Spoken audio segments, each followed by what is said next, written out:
What if the Bible itself preserves a memory of a time when Yahweh was not the only God, but one among many? And what if Deuteronomy 32 quietly records that Yahweh was assigned Israel by a higher divine authority called Elyon, the Most High?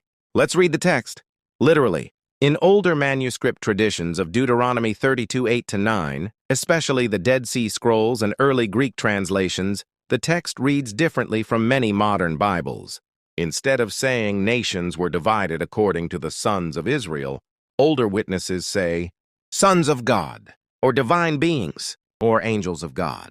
These readings are supported by ancient manuscripts from Qumran and multiple early translations.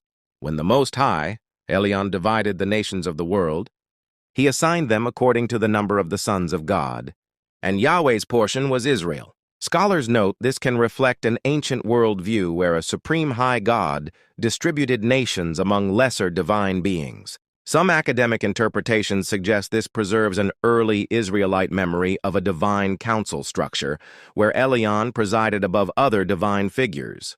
Some scholars argue, Elyon, one high God. Yahweh, one divine being receiving Israel as inheritance, because in the text, inheritance implies allocation from a higher authority. Other scholars argue Elyon is simply another title for Yahweh. Both views exist in scholarship. Later, biblical texts repeatedly show Yahweh as a jealous God, opposed to worship of Baal, Asherah, Chemosh, and others. Some scholars interpret this as reflecting competition between cults and regional deities in the ancient Near East, where each nation had its patron god.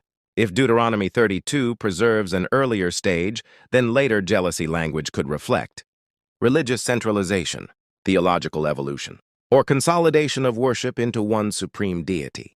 Ancient Near Eastern cultures often believed each nation had its own god, a high god ruled above them. Some scholars see Deuteronomy 32 fitting into that ancient worldview framework. If Deuteronomy 32 preserves an ancient theological memory, then maybe the Bible is not a single voice, but a conversation across centuries. And maybe the question is not, is this comfortable? But, what did the earliest Israelites actually believe? If you want more deep text Bible analysis, no fear, no filters, just the text. Subscribe, comment, and tell me. Is Deuteronomy 32 monotheism, or a window into something older,